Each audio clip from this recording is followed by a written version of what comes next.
मन में गंदे विचार क्यों आते हैं? हम नहीं चाहते पर फिर भी हमारे मन में गंदे विचार आते रहते हैं। लेकिन क्यों? मन ही हमारा सबसे बड़ा दोस्त और मन ही हमारा सबसे बड़ा शत्रु है। जब हम अपने मन के हिसाब से चलते हैं तो मन हमें भटका देता है, और जब हम मन को संतुलित कर लेते हैं तो हम अपनी जिंदगी में सब कुछ पा लेते हैं। हम अपने मन में आने वाले गंदे विचारों को रोकने की कोशिश करते हैं, पर जितना हम रोकते हैं उतने ये विचार हमारे अंदर प्रवेश करते जाते हैं। आप जिस चीज से जितना दूर भागोगे उतनी ही वह चीज आपके पास आएगी। इसीलिए उस चीज से भागो मत, बल्कि उस पर संतुलन कायम रखो। एक बार एक युवक गौतम बुद्ध के पास आया और गौतम बुद्ध से बोला, हे बुद्ध, मेरे मन में इतने गंदे विचार क्यों आते हैं? मैं नहीं चाहता कि मेरे मन में गंदे विचार आएं, पर मेरे मन में हमेशा काम वासना के विचार चलते रहते हैं और मैं इनके बारे में सोच सोच कर बहुत परेशान हूँ। मेरी ऊर्जा और समय ये सब सोचने में ही नष्ट हो जाते हैं, और ये सब विचारों की वजह से मैं कभी कभी शांत नहीं रह पाता और मैं हमेशा ही स्त्रियों को देखकर मोहित हो जाता हूँ, अपने आप को रोक ही नहीं पाता। बुद्ध मुस्कुराए और उन्होंने उस युवक से पूछा, क्या तुम्हें पता है कि यह काम वासना होती क्या है? फिर लड़के ने उत्तर दिया और कहा, बुद्ध, मुझे तो नहीं पता कि काम वासना होती क्या है, परंतु हाँ, ये जो भी है बहुत बुरी चीज है। फिर बुद्ध ने उस युवक से कहा, सबसे पहले तो तुम्हें यह समझना है कि प्राकृतिक रूप से जो भी चीज हमारे अंदर है वह बुरी नहीं है। हमारे जीवन में उसकी कुछ न कुछ जरूरत होती है। वासना कोई बुरी बात नहीं है, यह हमारे मन की एक भावना है जो हमें किसी न किसी चीज की कमी का एहसास करवाती है, और फिर हम उस चीज को पाने के लिए उस चीज की ओर आकर्षित हो जाते हैं। जैसे अगर तुम्हारे पास धन की कमी है तो तुम में धन पाने की वासना उत्पन्न हो जाएगी। इसका मतलब यह नहीं कि वासना बुरी है, बल्कि यह तो हमारे मन के एक प्रकार की जरूरत का एहसास है, और जब यह जरूरत शारीरिक हो तो हम इसे काम वासना कह देते हैं। युवक ने गौतम बुद्ध को कहा, बुद्ध, मुझे काम वासना का मतलब तो समझ में आ गया, पर आप मुझे यह बताइए कि यह आती कहां से है और कैसे आती है? गौतम बुद्ध ने कहा, काम वासना कहीं से आती नहीं है, यह तो हमारे अंदर ही होती है, और इसका होना तो जरूरी भी है, तभी तो मानव जाति का विस्तार होगा। युवक ने कहा, जब यह हमारे अंदर ही है और जरूरी भी है तो फिर लोग इसे गलत क्यों बताते हैं? बुद्ध ने कहा, यही समस्या है। लोगों ने काम वासना को गलत तरीके से सोच लिया है, इसे छिपाने की और दबाने की कोशिश करते हैं। काम वासना गलत नहीं है, बल्कि काम वासना का गलत तरीके से प्रयोग करना गलत बात है। लोग जिसे पसंद करते हैं उसी के लिए जीने लग जाते हैं और उसके बारे में हमेशा सोचते रहते हैं, पर यह सब गलत है। बुद्ध ने युवक से कहा, क्या तुम्हें पता है कि जानवरों में भी काम वासना होती है? युवक ने उत्तर दिया, हाँ बुद्ध, जानवरों में भी काम वासना होती है, क्योंकि जानवर भी तो आखिर अपनी पीढ़ी को आगे बढ़ाएंगे। बुद्ध ने कहा, तो फिर हम जानवरों की काम वासना को क्यों गलत नहीं कहते? युवक ने कहा, मुझे नहीं पता महात्मा, आप ही मुझे बताइए। गौतम बुद्ध ने कहा, जानवर अपनी काम वासना का प्रयोग आनंद प्राप्ति के लिए नहीं करते, वह तो सिर्फ संतान उत्पन्न करने के लिए काम वासना का उपयोग करते हैं। जानवरों को प्रकृति ने इतनी समझ नहीं दी कि वह काम वासना को अपने सुख का आधार बना सके, जबकि मनुष्य अपनी समझ के बलबूते पर प्रकृति में पाई जाने वाली प्रत्येक वस्तु को अपने सुख के लिए अपने प्रयोग करता है। हम इंसानों ने ही काम वासना को अपने सुख का साधन बना लिया है, जबकि प्रकृति ने तो हमें अपने वंश को आगे बढ़ाने के लिए दिया था, लेकिन इंसानों ने इसे अपने जीवन का परम लक्ष्य बना रखा है, और इस तरह से काम वासना का बेलगाम हो जाना गलत है। युवक ने बुद्ध से पूछा, महात्मा जी, ये काम वासना हम पर हावी क्यों होती है? क्यों यह बेलगाम हो जाती है? तब गौतम बुद्ध ने कहा, सुनो, अब जो मैं तुम्हें बताऊंगा उसे तुम ध्यानपूर्वक सुनना। काम वासना का सारा खेल तुम्हें समझ आ जाएगा, तुम्हें तुम्हारे सारे सवालों का जवाब मिल जाएगा, बस तुम्हें ध्यान से सुनकर समझना है। फिर गौतम बुद्ध युवक को बताना शुरू करते हैं। एक बार की बात है, एक आश्रम में गुरु और उनके शिष्य रहते थे। शिष्य रोजाना आश्रम के बाहर स्थित गांव में दीक्षा लेने के लिए जाते थे। शिष्य जो गांव में भिक्षा लेने जाता था, उस रास्ते में एक नदी पड़ती थी जिससे वह रोज भिक्षा लेने जाता था। एक दिन उसने देखा कि एक लड़का पेड़ के पीछे छिपा है। उसने लड़के के पास जाकर पूछा, भाई, तुम इस पेड़ के पीछे छिपकर क्या देख रहे हो? लड़के ने कहा, अरे तुझे नहीं दिख रहा क्या कि मैं क्या देख रहा हूं? तब शिष्य ने नदी की तरफ देखा तो वहां पर कुछ लड़कियां पानी भर रही थी। लड़कियां 15 साल की होंगी। तब शिष्य ने लड़के से कहा, अरे भाई, वहां पर तो लड़कियां पानी भर रही हैं, इसमें छिपकर देखने वाली क्या बात है? तब वो लड़का शिष्य की तरफ देखकर उससे कहता है, अरे पागल, तुम्हें दिखाई नहीं दे रहा क्या कि मैं क्या कर रहा हूं? वह परियां कैसे नदी से पानी निकाल रही है। जरा उनकी अदाओं को देखो, उनके कोमल शरीर को देखो, उनकी पतली कमर मटके को उठाते समय कैसे बल खाती है और उनके बाल उनकी कमर पर कैसे लहरा रहे हैं, मानो सुंदरता बिखरी पड़ी। शिष्य फिर नदी की तरफ देखता है और इस बार वह देखता ही चला गया। अभी तक तो उसे कुछ भी नजर नहीं आ रहा था और वह बिल्कुल निर्भय था। उसे किसी बात का कोई डर नहीं था, लेकिन अब वह छुपने लगा और उन लड़कियों को देखने लगा जैसे उसने कोई अपराध कर दिया हो। और जब वो छुपकर उन लड़कियों को देख रहा था तभी वो अंदर से कांप गया और उसने कहा कि यह मैं क्या कर रहा हूं? मैं जो भी कर रहा हूं वह सही नहीं है, मुझे यहां से चले जाना चाहिए। और फिर वह जल्दी से वहां से चला जाता है। फिर वह आश्रम पहुंच जाता है। आश्रम जाकर वह अपने कार्यों में लग गया, लेकिन जो अभी वह देख कर आया था वही उसकी आंखों के सामने बार बार आ रहा था। उसके मन में वही दृश्य चल रहा था। उसका मन वही सब कुछ देखने के लिए ललचा रहा था। उसका किसी भी काम में मन नहीं लग रहा था। सुबह होते ही वह रोज भिक्षा के लिए आश्रम से जल्दी निकल जाता और नदी के पास वाले पेड़ के पास जाता, जहां वह लड़का पहले से मौजूद रहता था। उसके साथ मिलकर लड़कियों को छुपकर देखता था।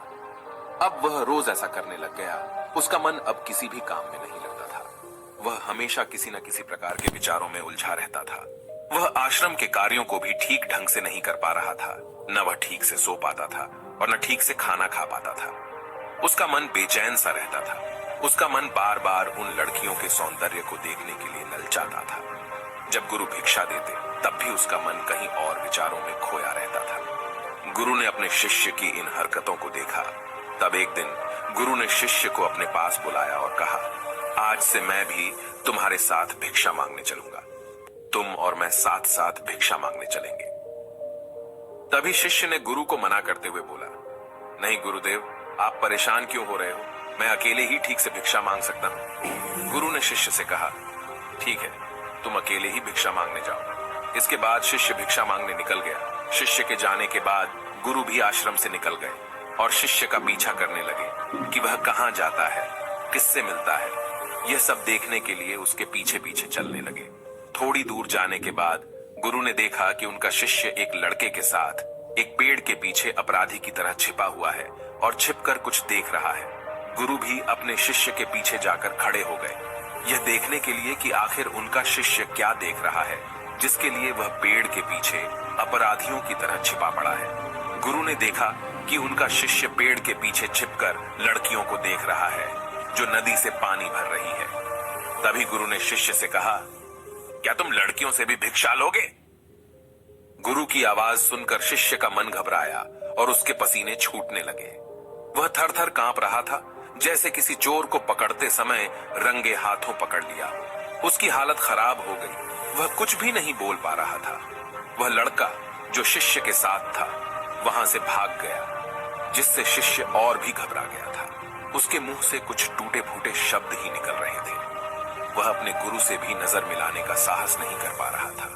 गुरु ने शिष्य की ओर देखा और कहा, मेरा शिष्य तो निर्भय है, उसे तो किसी भी चीज का डर नहीं है, लेकिन ये क्या, तुम तो डर के मारे कांप रहे हो। शिष्य ने गुरु से कहा, मुझे माफ कर दो, इसमें मेरा कोई दोष नहीं है। उस लड़के ने मुझे बहका दिया था, लेकिन मैं आपसे वादा करता हूं कि आज के बाद मैं कभी दोबारा ऐसा नहीं करूंगा। मुझे माफ कर दो। गुरुदेव ने कहा कि कोई बात नहीं, पर इस बात का तुम ध्यान रखो कि हम जैसी संगति करते हैं वैसा ही फल हमें प्राप्त होता है। हम जैसे संगति करते हैं उनके विचार हमारे अंदर प्रवेश करते हैं। इसीलिए अच्छी संगति करो ताकि तुम्हारे अंदर अच्छे विचार प्रवेश करें। फिर गुरु और शिष्य आश्रम लौट आए और फिर से आश्रम के कार्यों पर ध्यान देने लगे। उसने उस रास्ते को छोड़ दिया और दूसरे रास्ते से जाने लगा। वह अपने काम को ध्यान से करता था, लेकिन धीरे धीरे उसके अंदर क्रोध उत्पन्न हो गया और फिर वह दूसरे शिष्यों पर क्रोध करने लगा और बेचैन हो गया। अब वह सही समय पर भोजन भी नहीं करता था। वह भोजन भी बहुत कम खाता था। एक रात गुरु शिष्य के पास आए और उससे बोले कि तुमने मुझसे वादा किया था कि तुम अपना मन नियंत्रण में रखोगे। अब तक तुमने कितनी बार अपना वादा तोड़ दिया। यह सुनकर शिष्य अपने गुरु के चरणों में गिर गया और रोने लगा। रोते रोते ही उसने गुरु से कहा कि गुरुदेव, मैं कई बार अपना वादा तोड़ चुका हूं, फिर वादा कर लेता हूं, लेकिन हर बार मैं वादा तोड़ देता हूं। मेरा मन मेरे नियंत्रण में है ही नहीं। मैं बहुत कोशिश करता हूं कि मैं अपने मन से सारे बुरे विचारों को निकाल दूं, लेकिन मैं चाहकर भी ऐसा नहीं कर पा रहा हूं। फिर गुरु ने शिष्य को कहा, चलो मेरे साथ। गुरु शिष्य को आश्रम के बगीचे में लेकर गए और शिष्य से कहा, देखो यहाँ पर कुछ नालियां बनी हुई है जिससे नदी का पानी इन पौधों तक आ रहा है, और यह पानी निरंतर भाव से बह रहा है। क्या तुम इस पानी के बहाव को रोक सकते हो? शिष्य ने कहा, हाँ गुरुदेव, मैं इस बहाव को रोक सकता हूं। फिर शिष्य ने मिट्टी उठाकर उस नाली के छोर पर डाल दी। वह पानी थोड़ी देर के लिए रुक गया और फिर थोड़ी देर बाद उस रेत के ऊपर से पानी आया। गुरु ने शिष्य से कहा, अरे ये क्या, ये पानी तो रुका ही नहीं। फिर से उसने कुछ कंकर पत्थर उठाकर उसे नाली में डाल दिया और फिर थोड़ी देर के लिए पानी रुक गया, लेकिन फिर थोड़ी देर बाद ही उन कंकर पत्थरों के ऊपर से पानी निकल आया। गुरु ने कहा, शिष्य ये क्या हुआ, पानी तो फिर से आ गया। तुम तो बोल रहे थे कि तुम इसे रोक दो। क्या हम किसी चीज को पूरी तरह से रोक सकते हैं? तब शिष्य ने कहा, कोई बात नहीं गुरुदेव, मैं इस पानी को तो रोक कर आपको दिखाऊंगा। फिर उसने एक बड़ा सा पत्थर लेकर आया और उसे नाली पर डाल दिया। पानी रुक गया। तब शिष्य ने गुरु से कहा, देखा गुरुदेव, मैंने कहा था ना कि पानी को मैं रोक दूंगा। मैंने पानी को रोक दिखाया। आपकी बात मैंने पूरी कर दी। गुरु मुस्कुराए और बोले, अच्छा जरा ध्यान से देखो, पानी रुक गया है क्या? वो तो पीछे की नाली तोड़कर बाहर आ गया और अगल बगल से बह रहा है। और ध्यान से देखो, इस पत्थर के आगे भी आ गया और यह पानी अपना रास्ता बदलकर फिर से आगे की तरफ बह जाएगा। फिर थोड़ी देर बाद ऐसा ही हुआ। फिर गुरु ने शिष्य को समझाया, तुम्हारे साथ भी तो ऐसा ही चल रहा है। तुम बार बार प्रयास कर रहे हो, बड़े से बड़ा प्रयास कर रहे हो, पर हर बार तुम्हारा प्रयास टूट रहा है और यह हमेशा टूटता ही रहेगा। यह पत्थर तुम्हारा प्रयास है और यह पानी तुम्हारे विचार। तुम कितना भी बड़ा पत्थर रख लो, लेकिन पानी तो अपना रास्ता बना ही लेगा। ये देखकर शिष्य ने पूछा, हे गुरुदेव, क्या कोई तरीका नहीं है जिससे मैं गंदे विचारों से बाहर निकल सकूं? गुरु ने कहा, एक तरीका है। यह पानी जिस नदी से आ रहा है, तुम वहां से इस पानी का रास्ता ही बदल सकते हो। गुरु शिष्य को एक नदी के पास ले गए जहां से उस बगीचे में पानी आ रहा था। गुरु ने शिष्य से कहा, वो पानी इसी नदी से जा रहा है। अगर हम यहीं से उसका रास्ता बंद कर दें, जहां से पानी बगीचे में जा रहा है, तो क्या हम पानी को रोक नहीं सकते? शिष्य ने कहा, हाँ गुरुदेव, अवश्य ऐसा हो सकता है। मैं इस पानी को यहीं से बंद कर देता हूं। तब आगे की नाली में पानी जाएगा ही नहीं और फिर बगीचे में पानी ही नहीं जाएगा। फिर गुरु ने कहा, शिष्य अगर पानी बगीचे में नहीं जाएगा तो पेड़ पौधों को पानी कहां से मिलेगा? उन पेड़ पौधों को तो पानी की आवश्यकता है। फिर शिष्य ने विचार किया और कहा, मेरे मन में तो यह बात आई ही नहीं, इस पानी का बगीचे में जाना जरूरी भी है। गुरु ने कहा, और उन पेड़ पौधों में कुछ ऐसे हैं जिनको रोज पानी की आवश्यकता है, वो तो मुरझाकर मर ही जाएंगे। पानी तो हमें खोलना ही होगा। शिष्य ने गुरु की बात सुनकर पानी का रास्ता खोल दिया। तब गुरु ने पूछा, अगर हम इस नदी के पूरे पानी को बगीचे की तरफ मोड़ दें तो क्या होगा? शिष्य ने उत्तर दिया, गुरुदेव, वहां पर जितने भी पेड़ पौधे हैं वो सब गलकर नष्ट हो जाएंगे और वहां पर कुछ नहीं बचेगा। गुरु मुस्कुराए और बोले, तुम इस बात को समझो, हमें किसी भी चीज को रोकना नहीं है, बस हमेशा संतुलन बनाए रखना है। कम पानी से भी पौधे नष्ट होते हैं और ज्यादा पानी से भी पौधे नष्ट होते हैं। हमारा जीवन संतुलन से ही चलता है। गुरु ने शिष्य से कहा, अगर मैं तुम्हें कुछ कहूं कि तुम आम के बारे में मत सोचो, तो तुम्हारे मन में सबसे पहले किसका चित्र आएगा? शिष्य ने बोला, गुरुदेव, मेरे मन में तो पहला चित्र आम का ही आएगा। गुरु ने कहा, जब हम गंदे विचारों को जबरदस्ती रोकने का प्रयास करते हैं तो वे और भी मजबूती से हमारे अंदर प्रवेश करते हैं। इसीलिए हमें उन्हें कभी भी दबाने की कोशिश नहीं करनी चाहिए। फिर गुरु ने शिष्य को कहा, हमारे गंदे विचार बुरे लोगों की संगति करने की वजह से भी आते हैं। कभी कभी कामुकता हमारे अंदर होती नहीं है, लेकिन कुछ अश्लील लोगों के साथ रहने की वजह से ये हमारे अंदर हावी हो जाती।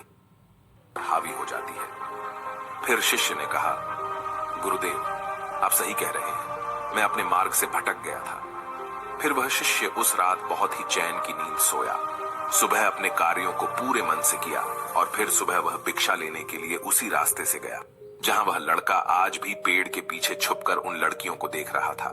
वह शिष्य उसे नदी पर गया जहां वह लड़कियां पानी भर रही थीं। उसने उन लड़कियों से पानी मांगा और उन लड़कियों में से एक लड़की ने उसे पानी पिलाया और उसे शिष्य के चरण छुए। शिष्य ने उसे आशीर्वाद दिया कि तुम्हारा कल्याण हो, जिससे कि मानसिकता सकारात्मक ऊर्जा से भर जाए। उसके चेहरे पर मुस्कान आ गई थी, जैसे कि उसे कुछ खोया हुआ वापस मिल गया। वह वापस अपने रास्ते से जाने लगा। तभी पीछे से वह लड़का आ गया जो पेड़ के पीछे छुपा हुआ था। वह शिष्य के पास आया और बोला, क्या बात है, आज तो तुमने नजदीक से दर्शन कर लिए, तुम तो मुझसे भी आगे निकले। तब शिष्य ने कहा, हम हमेशा दूसरों के दर्शन करने में ही व्यस्त रहते हैं, अपने दर्शन कर ही नहीं पाते। तुम कब तक इस पेड़ के पीछे छुपाते रहोगे? किसी को पसंद कर लो, उसे बोल दो। अगर वो भी तुम्हें पसंद करती है तो शादी कर लो और उससे पहले तुम कुछ बन जाओ। अपने आप को पहचान लो, ऐसे अपना समय बर्बाद मत करो। फिर वह लड़का रोज उस शिष्य से मिलने लगा और उसने लड़के को नदी पर न जाने के लिए प्रेरित किया। और फिर वह लड़का अपने जीवन में कुछ बनने के लिए संघर्ष करने लगा। तो तुमने देखा कि संगति का असर क्या होता है। अपनी संगति बदलो, अपने विचार बदलो। गुरु ने शिष्य से पूछा, क्या तुम्हें अपने सभी सवालों का उत्तर मिल गया? तब शिष्य ने कहा, हाँ महात्मा जी, आपका धन्यवाद। तब गुरु ने शिष्य से कहा कि जब तुम्हारे मन में गंदे विचार आए तब तुम अपने आप को दोषी मत मानो। यह शरीर है और यह सब इसने हजारों वर्षों से सीखा है।